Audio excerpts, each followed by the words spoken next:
سارے جہاں سے اچھا ہندوستاں ہمارا، ہم بلبلیں ہیں اس کی یہ گلستاں ہمارا۔ غربت میں ہوں اگر ہم رہتا ہے دل وطن میں، سمجھو ہمیں وہی بھی دل ہو جہاں ہمارا۔ اور مذہب نہیں سکھاتا آپس میں بیر رکھنا، مذہب نہیں سکھاتا آپس میں بیر رکھنا۔ ہندی وطن ہے ہم ہے ہندوستاں ہمارا، ہندی وطن ہے ہم ہے ہندوستاں ہمارا۔ کچھ بات ہے کہ ہستی مٹتی نہیں ہماری، کچھ بات ہے کہ ہستی مٹتی نہیں ہماری۔ صدیوں رہا ہے دشمن دور زماں ہمارا، اور یونان مصر روما سب مٹ گئے جہاں سے، یونان و مصر روما سب مٹ گئے جہاں سے۔ مگر باقی ہے اب تک نام و نشاں ہمارا، اقبال کوئی محرم اپنا نہیں جہاں میں، معلوم کیا کسی کو درد نہاں ہمارا۔ آج 26 جنوری ہے، میری طرف سے سبھی کو ہیپی ریپبلک ڈے۔ آج کا دن ہم بھارت کے دیش واسیوں کے لیے خوشی کا دن ہے۔ یہ ایک وطنی تہوار ہے، عید ہے، اور اس تہوار کو ہمیں بالکل جوش اور جذبے کے ساتھ منانا چاہیے، خوشی کا اظہار کرنا چاہیے۔ اس کی وجہ یہ ہے، جب کوئی پرندہ کسی پنجرے میں بند ہوتا ہے اور اس کا مالک اسے چھوڑتا نہیں ہے، لیکن کسی وجہ سے وہ اس پنجرے سے اڑنے میں کامیاب جب ہو جاتا ہے پرندہ، تو اس کو الگ سے خوشی حاصل ہوتی ہے، الگ سے کیفیت اس کی ہوتی ہے، وہ الگ سے انداز میں اپنے خوشی کا اظہار کرتا ہے۔ اسی طریقے سے یہ ہندوستان کی سرزمین جو ہے، یہ غلامی کی زنجیروں سے جکڑی ہوئی تھی۔ ہندوستان کی سرزمین پر انگریز لوگ قبضہ کر کے بیٹھے ہوئے تھے، اور سرزمین ہندوستان پہ جو لوگ جنم لیتے تھے وہ لوگ انگریزوں کی غلامی کیا کرتے تھے۔ انگریز ان سے اپنا کام کرواتے، یہاں تک کہ لوگ اپنا چپل سیدھا کرواتے، جوتوں کی صفائی کرتے، کہیں جانا ہوتا تو ساتھ میں لے کے جاتے، یعنی بالکل جانور بنا کے رکھ دیے تھے انگریزوں۔ اس ہندوستان کی سرزمین پہ انگریزوں نے قبضہ کر لیا تھا۔ اسی ہندوستان سونے کی چڑیا کہا جاتا، اور انگریزوں نے بہت زیادہ ہندوستانیوں کو ستایا ہے، پریشان کیا ہے، اپنی عیش و آرام کے لیے، اپنی خوشی کے لیے ہندوستان کے لوگوں کو غلام بنا کے رکھے تھے۔ اس طرح لوگوں کی زندگی ہو گئی تھی کہ لوگ پریشان ہو گئے تھے۔ پھر ہندو، مسلم، سکھ، عیسائی سبوں نے مل کر اس ہندوستان کی آزادی میں کردار کو نبھایا ہے۔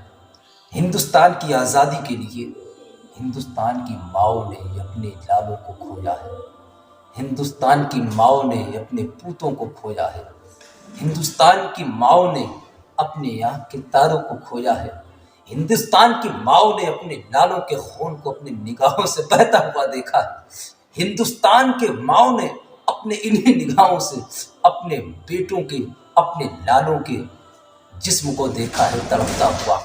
ہندوستان کی ماؤں نے اپنی دعاؤں میں ہندوستان کی آزادی کے لیے دعا مانگی ہے، ہندوستان کی کامیابی کے لیے دعا مانگی ہے، ہندوستان کی کامرانی کے لیے دعا مانگی ہے، اور اپنے لالوں کو یہ کہہ دیا ہے کہ بیٹا جاؤ، ہم کب تک غلامی کی زنجیروں میں رہ کر زندگی گزاریں گے، کب تک ہمارے پیروں میں بیڑیاں پڑی رہے گی۔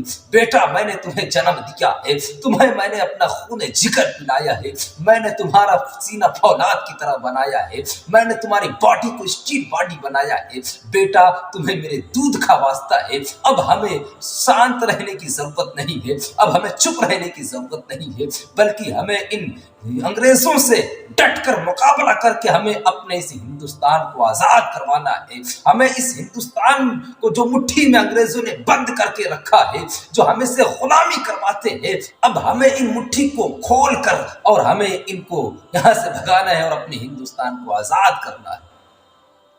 آپ کو پتا ہے صاحب، اتنی قربانیوں کے بعد تب جا کے ہندوستان آزاد ہوا ہے۔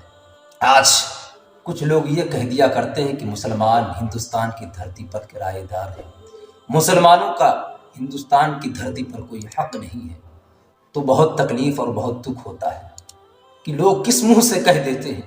شاید یہ جملہ وہی لوگ بولتے ہوں گے جو ہسٹری نہیں پڑھتے ہوں گے، جو تاریخ کے اوراق کو گردانتے نہیں ہوں گے، ورنہ جو تاریخ کو پڑھنے والے ہوں گے، جن کو صحیح طریقے سے ہسٹری معلوم ہوگی، وہ کبھی اس انداز میں کہہ نہیں سکتے، کبھی وہ اس جملے کو استعمال نہیں کر سکتے کہ ہندوستان کی سرزمین پہ مسلمانوں کا کوئی حق نہیں ہے۔ صاحب میں تمہیں یہی مشورہ دوں گا کہ ذرا سا وقت نکال کر ہندوستان کی ہسٹری کو پڑھو، تب تمہیں پتہ چلے گا کہ سرزمین ہندوستان جو ہے یہ کیول تمہارا نہیں ہے، بلکہ ہندوستان کی آزادی کے لیے ہندو، مسلم، سکھ، عیسائی نے سبھی نے اہم بھومکا، سبھی نے اہم کردار نبھایا ہے۔ ہندوستان کی دھرتی پر مسلمان کرایہ دار نہیں بلکہ زمیندار ہے۔ اس کی وجہ یہ ہے کہ ہندوستان کی آزادی کے لیے مسلمانوں کی ماؤں نے اپنے لالوں کو کھویا ہے۔ ہندوستان کی آزادی کے لیے مسلمانوں نے کالے پانی کے سزے کو قبول کیا ہے۔ ہندوستان کی آزادی کے لیے مسلمانوں نے اپنا سب کچھ قربان کیا ہے۔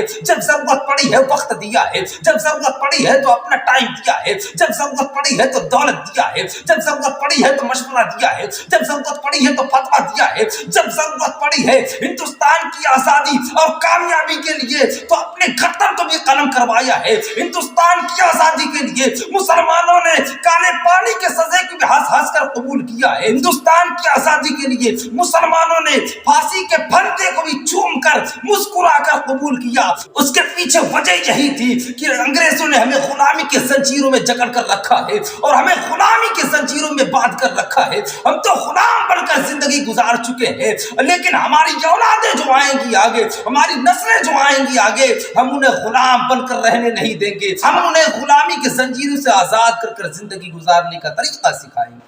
صاحب اس طرح کا جملہ استعمال نہ کیا کرو۔ میں سبھی سے یہی اپیل کروں گا کہ یہ ہندوستان جو ہے یہ ایک پھول کا گلدستہ ہے، اس میں انیک پھول اگے ہوئے ہیں، انیک طرح کی خوشبو آتی ہے۔ ہمیں چاہیے کہ ہم اس ہندوستان کی تہذیب کو، تمدن کو برقرار رکھیں اور ساتھ ہی ساتھ ہم اس پھول کے خوشبو کو آنے دیں، بھائی چارگی کے ساتھ زندگی گزارے، امن و محبت کے ساتھ زندگی گزارے، محبت اور پریم کے ساتھ زندگی گزارے۔ ہم ہندوستانی اس دھرتی کے جنم لیے ہیں اور اسی زمین پہ اپنے وطن سے محبت کرتے رہیں گے، اور وطن سے محبت ہر کسی کو کرنا چاہیے۔ بھائی چارگی کے ساتھ ہم سب کو زندگی گزارنا چاہیے۔ اس دنیا میں کچھ رکھا نہیں ہے، نہ ہم کچھ لے کے جائیں گے نہ آپ کچھ لے کے جائیں گے۔ بہتر یہی ہوگا کہ ہم سب بھائی چارگی کے ساتھ، امن و شانتی کے ساتھ، پریم کے ساتھ زندگی گزارے اور اپنے دل میں انسانیت پیدا کرے۔ آپ ہمارا درد سمجھے، ہم آپ کا درد سمجھے، ہم ان کا درد سمجھے، آپ ان کا درد سمجھے۔ اس سے بہتر کوئی زندگی ہو ہی نہیں سکتی۔ بس یہی کہوں گا کہ سارے جہاں سے اچھا ہندوستان ہمارا، ہم بلبلے ہیں اس کی یہ گلستاں ہمارا۔